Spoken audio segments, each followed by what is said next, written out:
KCN में आपका स्वागत है। मैं किंग हमीद। कांग्रेस पार्टी के वरिष्ठ नेता जो स्टेज पे बैठे हैं, हमारे प्यारे कार्यकर्ता, शेर और शेरनियां, भाइयों और बहनों, प्रेस के हमारे मित्रों, आप सबका यहां बहुत बहुत स्वागत। आपने इतना प्यार दिखाया, 25 किलोमीटर आप हमारे साथ चले, सर्दी में चले, इसके लिए आप सबका दिल से धन्यवाद करना चाहता हूं। और हरियाणा की जनता जिसने हमें जबरदस्त रिस्पांस दिया है, जिसने इस यात्रा को अपनी यात्रा बनाया है, खास तौर से जो हमारे युवा हैं, माताएं और बहनें हैं, आप सबको मैं दिल से अपना प्यार और धन्यवाद करना चाहता हूं। यात्रा शुरू हुई थी तो हमारे जो प्रेस के मित्र हैं उन्होंने कहा कि केरला में अच्छा रिस्पांस है, उत्तर भारत में यात्रा को रिस्पांस नहीं मिलेगा, महाराष्ट्र में, कर्नाटक में नहीं मिलेगा। कर्नाटक में बीजेपी की सरकार है, कर्नाटक पहुंचे तो केरला से बेहतर रिस्पांस कर्नाटक में मिला। फिर मीडिया ने कहा कि भाई कर्नाटक में मिल गया रिस्पांस, महाराष्ट्र में नहीं मिलेगा। मेरा महाराष्ट्र पहुंचे, कर्नाटक से बेहतर रिस्पांस। उसके बाद कहते हैं मध्य प्रदेश में बीजेपी की सरकार है, नॉर्थ इंडिया है, वहां पे तो सवाल नहीं उठता, वहां पे लाखों लोग आ गए बाहर सड़कों पे, गांव के गांव, शहर के शहर बाहर आ गए। फिर कहते हैं हाँ मध्य प्रदेश में रिस्पांस मिल गया, हरियाणा में नहीं मिलेगा। और हरियाणा ने बाकी सब प्रदेशों को दिखा दिया कि हरियाणा क्या है और हरियाणा क्या कर सकता है।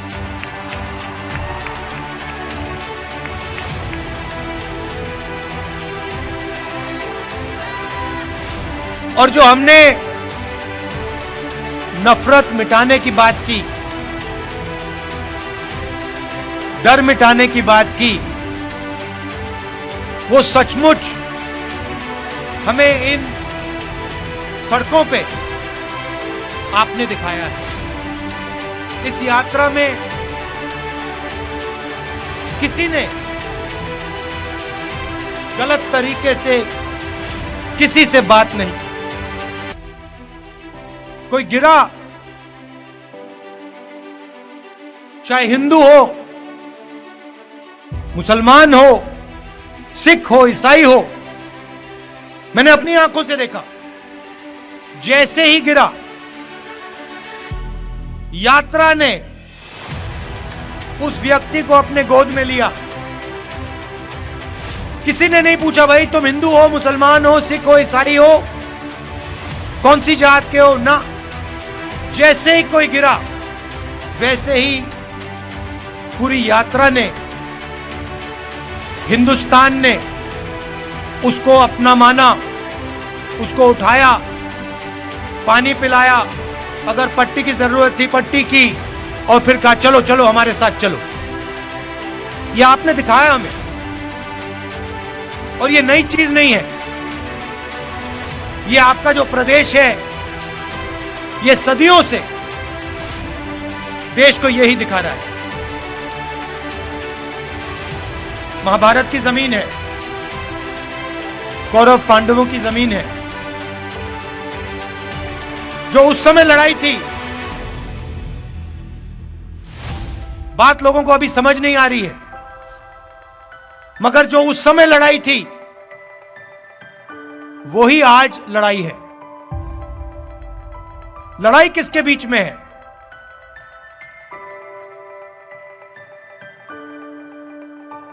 नहीं, देखिए पांडव कौन थे? अर्जुन, भीम, ये लोग कौन थे? ये लोग तपस्या करते थे। ये लोग तपस्या करते थे। क्या पांडवों ने इस धरती पे नफरत फैलाई थी क्या? आपने महाभारत पढ़ी है, क्या उसमें लिखा है कि पांडवों ने किसी गरीब व्यक्ति के खिलाफ अपराध किया? कहीं लिखा है? पांडवों ने डिमोनेटाइजेशन किया क्या? नोटबंदी की थी क्या? गलत जीएसटी लागू की थी क्या? कभी करते? कभी नहीं करते। क्यों नहीं करते? क्योंकि वो तपस्वी थे और वो जानते थे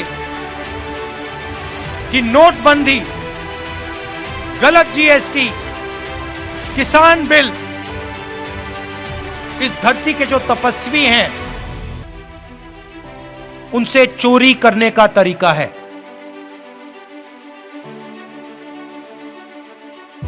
एक तरफ तपस्वी थे, 5 थे, दूसरी तरफ संगठन था। एक तरफ 5 तपस्वी और भीड़, उनके साथ पांडवों के साथ हर धर्म के लोग थे।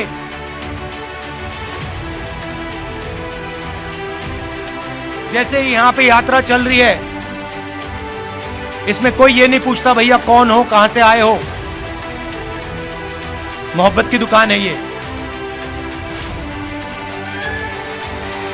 पांडवों ने भी, आप याद रखिए, आप याद रखिए, पांडवों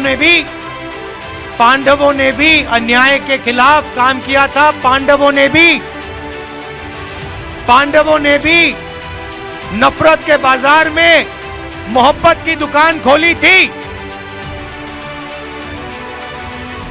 देखिए पुलिस वाले सिर हिला रहे हैं, देखिए मुस्कुरा के सिर हिला रहे हैं पुलिस वाले। समझते हैं ये। भैया कैमरा इस साइड मत दिखा देना, फंस जाएंगे। गलती से भी मत दिखा देना। कौरव कौन थे भैया?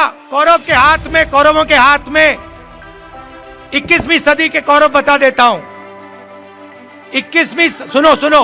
21वीं सदी के कौरव हाफ पैंट, खाकी हाफ पैंट पहनते हैं, हाथ में लाठी लिए होते हैं और शाखा लगाते हैं। उनके साइड में, उनकी तरफ हिंदुस्तान के 2-3 सबसे अमीर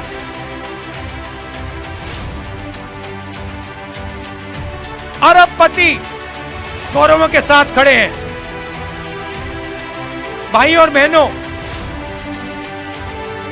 नोटबंदी किसने करवाई? गलत जीएसटी किसने लागू की? किसके लिए की गई और किसके खिलाफ की गई, ये आप समझिए। नोटबंदी, गलत जीएसटी नरेंद्र मोदी ने जरूर साइन किया, मगर नरेंद्र मोदी जी की शक्ति ने गलत जीएसटी, नोटबंदी नहीं लागू करवाई। हिंदुस्तान के 2-3 अरबपतियों की शक्ति ने, इन्होंने प्रधानमंत्री का हाथ चलाया।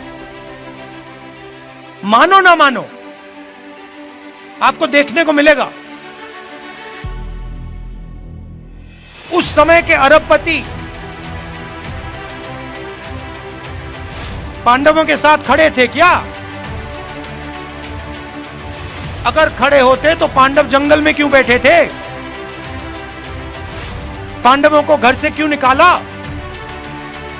क्योंकि उनके साथ अरबपति नहीं खड़े थे, मगर उनके साथ इस धरती की जनता, इस धरती के किसान, इस धरती के मजदूर, इस धरती के गरीब, इस धरती के छोटे दुकानदार, इस धरती के स्मॉल और मीडियम बिजनेस सब खड़े थे।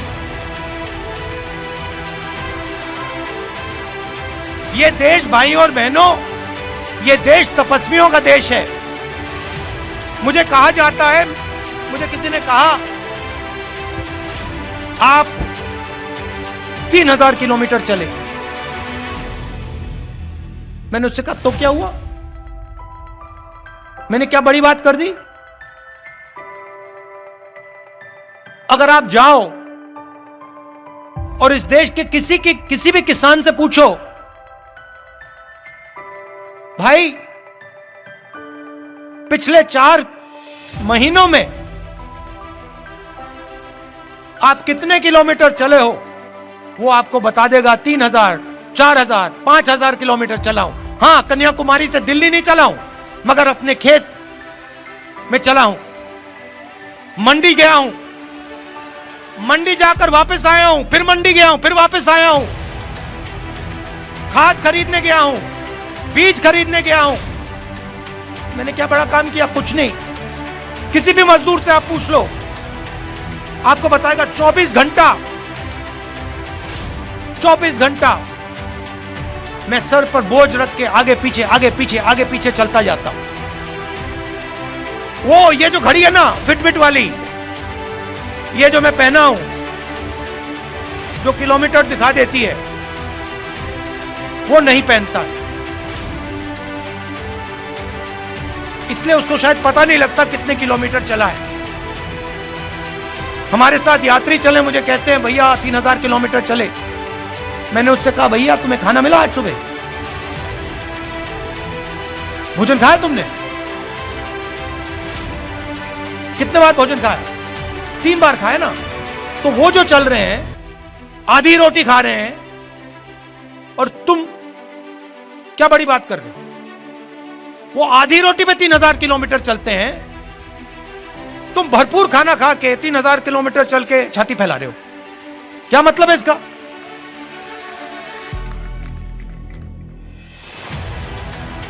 फिर ये मेरी टी शर्ट के पीछे पड़ गए।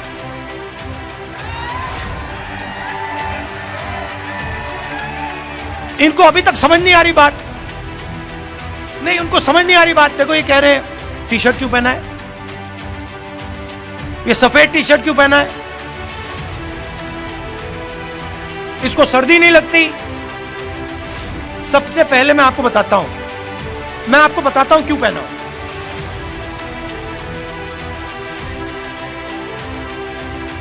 यात्रा शुरू हुई, केरला में भयंकर गर्मी, ऐसा लग रहा था भैया टी शर्ट उतार दो। मतलब उसमें पसीने आ रहे थे, ह्यूमिडिटी बहुत थी। केरला में काफी मतलब गर्मी लगी। फिर मैं मध्य प्रदेश में गया, थोड़ी ठंड होने लगी, थोड़ी सी, मतलब ज्यादा नहीं। सुबह सुबह क्या हुआ, 6 बजे हम निकलते हैं। सुबह सुबह 3 गरीब बच्चे मेरे पास आ गए, फटी हुई शर्ट थी, और जब मैंने उनको ऐसे पकड़ा,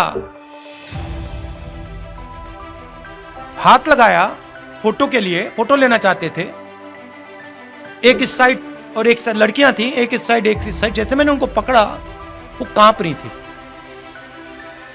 ठंड से कांप रही थी। और फिर मैंने देखा पतली सी शर्ट थी। उस दिन मैंने निर्णय ले लिया कि जब तक मैं नहीं कांपूंगा, मैं टी शर्ट पहनूंगा। जब कांपना शुरू हो जाएगा, जब मुझे अच्छी मतलब ठंड लगने लगेगी, जब जबरदस्त कठिनाई होगी, तो फिर मैं स्वेटर पहनने का सोचूंगा, मगर उससे पहले नहीं करूंगा। मैं उनको मैसेज देना चाहता हूं, उन 3 लड़कियों को देना चाहता हूं कि अगर आपको ठंड लग रही है, तो फिर राहुल गांधी को भी ठंड लगेगी। जिस दिन आपने स्वेटर पहन लिया, उस दिन राहुल गांधी स्वेटर पहन लेगा। नहीं नहीं नहीं, ये बात मत बोलो, ये फिर से आप गलत बात बोलना शुरू कर दो। महात्मा गांधी नहीं हूं मैं। आप नहीं, सुनो, ये मेरे जैसे इस देश में करोड़ों लोग हैं, ठीक है, करोड़ों लोग हैं। यहां पे क्या हो रहा है, यहां पे काम कोई कर रहा है, तपस्या कोई कर रहा है। जैसे मैंने पांडवों की बात की, यहां पे युद्ध हुआ था, हजारों लोग मरे थे। वो क्यों हुआ था? क्योंकि उस समय हिंदुस्तान में जो काम कर रहा था, जो तपस्या कर रहा था, उस समय किसान थे, मजदूर थे। आज किसान हैं, मजदूर हैं, छोटे व्यापारी हैं, स्मॉल और मीडियम बिजनेस चलाते हैं। आज हमारे पास माइक्रोस्कोप बनाने वाले लोग आए, आप बनाते हैं, मैन्युफैक्चरिंग है, देखो इनकी 100-200 लोगों को ये रोजगार देते हैं। ये तपस्या करते हैं 24 घंटा। कोई माइक्रोस्कोप बनाता है, कोई यहां पे पोल्ट्री फार्म चलाता है, कोई खेती करता है, गन्ना उगाता है। ये तपस्वी है देश के, और खाता कोई और है, और खाता कोई और है। और जो खाता है भैया, वो तो दिखते भी नहीं है। उदाहरण देता हूं, प्रधानमंत्री बीमा योजना, आपके जेब में से पैसा निकलता है, आप देते हो, और हिंदुस्तान की सरकार आपका पैसा उसमें जोड़ती है। आप सुबह 4 बजे उठते हो, हम 6 बजे उठते हैं, आप 4 बजे उठते हो। 4 बजे उठने के बाद आप काम शुरू करते हो। आपके साथ खेत में आपके इतने छोटे छोटे बच्चे होते हैं, पूरा परिवार काम करता है। फिर तूफान आता है, आंधी आती है, बारिश होती है, ओले गिरते हैं, और फिर आप जाते हो बीमा लेने। कहते हो भैया चलो नुकसान हो गया, बीमा का पैसा तो भरा था। पता लगता है इंटरनेट पे आपको कंपनी नहीं मिलेगी, नाम नहीं मिलेगा, फोन करो कोई जवाब नहीं देगा। आपकी तपस्या कोई और खा गया। जीएसटी के बारे में बताता हूं, मजेदार बात मैंने सुनी।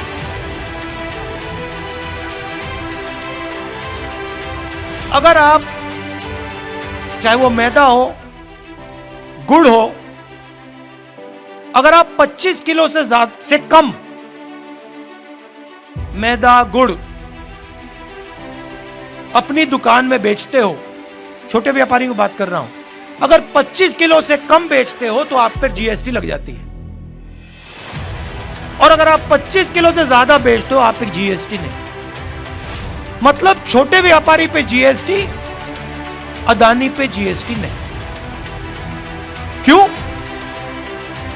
आपने क्या गलती की? अगर आप पे लग रही है तो उन पे लगनी चाहिए, अगर उन पे ना लगे तो आप पे ना लगे। किसान आए हमारे पास, एमएसपी की बात की। हिमाचल प्रदेश में मैंने आज अखबार में पढ़ा, सेब का पूरा व्यापार एक उद्योगपति के हाथ में। जम्मू कश्मीर जाएंगे, पूरा का पूरा सेब का व्यापार उसी उद्योगपति के हाथ में। नहीं हुए भैया, क्योंकि शहीद जो होता है उसको शहीद का दर्जा मिलता है। पार्लियामेंट हाउस में मैंने बात उठाई, कांग्रेस पार्टी ने बात उठाई कि भैया ये 700 लोग शहीद हुए हैं, इनका नाम तो ले लीजिए पार्लियामेंट हाउस में, शहीद का दर्जा तो दे दीजिए। प्रधानमंत्री कहते कोई शहीद नहीं हुआ। हमने मौन करा दिया वहां पे, मैं खड़ा हो गया, मैंने कहा भैया हम तो मौन करेंगे। स्पीकर गुस्सा हो गया मुझसे, कहते देखिए पार्लियामेंट हाउस में जो 700 किसान शहीद हुए हैं उनके लिए 2 मिनट मौन नहीं रखा जा सकता है। हम जानते हैं कि शहीद हुए, उनके परिवार जानते हैं कि शहीद हुए, हिंदुस्तान की सरकार नहीं जानती, उनके लिए नहीं शहीद हुए। मगर वैसे मैं उनकी बुराई इतना नहीं करना चाहता, वो करने जो कर रहे हैं करने दो। मैं क्या चाहता हूं कि जो तपस्वी है, चाहे वो किसान हो, मजदूर हो, छोटा व्यापारी हो, जो वो तपस्या करे, गीता में लिखा है। क्या लिखा है गीता में तपस्या के बारे में? बताइए भैया, आपसे ले रहा है। तपस्या करो और फल मत देखो। मगर गीता में यह नहीं लिखा है कि तपस्या करो और फल नहीं मिलेगा। तो गीता में लिखा है तपस्या करो, और यह देश तपस्या कर रहा है। और इस देश की सरकार को उस तपस्वी की मदद करनी चाहिए, उस तपस्वी की रक्षा करनी चाहिए। ऐसा हिंदुस्तान में देखना चाहता हूं। यात्रा का यही लक्ष्य है। यात्रा का लक्ष्य यह है, यात्रा देश को यह बता रही है कि आपकी तपस्या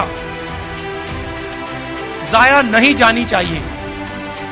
मैं जानता हूं कि जिस दिन हिंदुस्तान के किसान, मजदूर, छोटे व्यापारी, इनकी तपस्या का फल मिल जाएगा, उस दिन इस देश के सामने कोई देश नहीं खड़ा हो सकता। ये आप अपने मोबाइल फोन के पीछे देखो, इसमें लिखा मेड इन चाइना। पुलिस वालों के जूतों के नीचे लिखा होगा मेड इन चाइना, शर्ट के पीछे मेड इन चाइना, माइक्रोफोन के नीचे मेड इन चाइना। तंग आ गया हूं मैं मेड इन चाइना से। जहां देखो made in China, made in China. मैं चाहता हूं कि वहां पे बीजिंग में एक चाइना का युवा फोन देखे, उसमें लिखा हो मेड इन कुरुक्षेत्र। ले,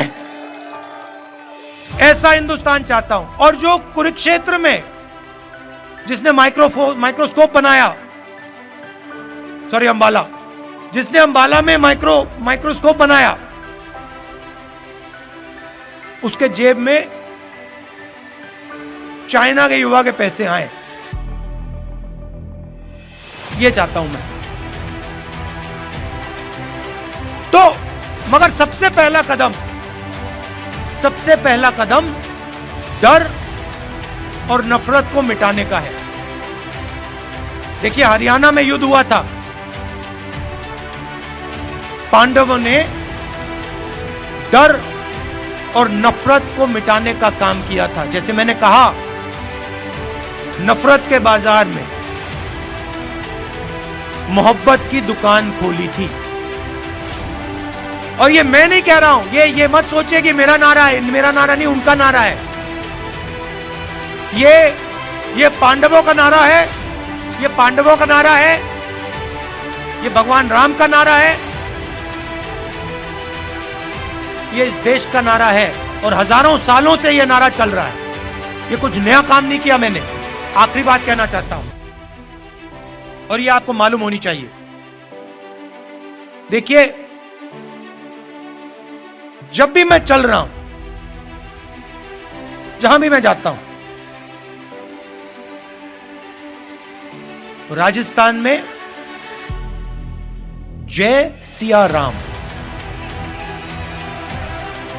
जय सिया राम। अच्छा, ये आरएसएस वाले हर हर महादेव तो कभी नहीं कहते। आप देखो, नोट करो, कभी नहीं कहते। ये क्यों नहीं कहते? नहीं, मैंने सोचा इसके बारे में, क्यों नहीं कहते? हर हर महादेव क्यों नहीं कहते? नहीं, क्योंकि शिव जी तपस्वी थे और ये हिंदुस्तान की तपस्या पे आक्रमण कर रहे हैं, इसलिए हर हर महादेव नहीं कह सकते। मगर बात मैं जय सिया राम की कर रहा हूं। यहां पे राम राम, राम राम सुना मैंने, राम राम जय सिया राम। अब जय सिया राम ये कभी नहीं कहते। इन्होंने सीता जी को नारे से निकाल दिया, उठा के बाहर फेंक दिया, कहा हम नहीं कहेंगे। ये हमारी हिस्ट्री, हमारे संस्कार, हमारे इतिहास के खिलाफ काम किया इन्होंने। और जब भी कांग्रेस पार्टी का कोई भी कार्यकर्ता आरएसएस के कार्यकर्ता के सामने आए, उससे कहो तुम जय सिया राम कहोगे और उससे जय सिया राम कहलवाओ, क्योंकि जितने जरूरी राम थे उतनी ही जरूरी सीता थी।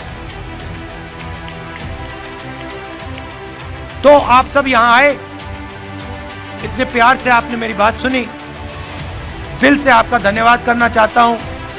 और आज एक कमी रह गई, हमने आज वो जो बीजेपी के लोग करते हैं, देखिए उनके संगठन में महिलाएं तो होती नहीं है, अलाउ ही नहीं है। अभी तक नहीं समझ आया मुझे उनके संगठन में महिलाएं क्यों नहीं है, वो अलग बात है।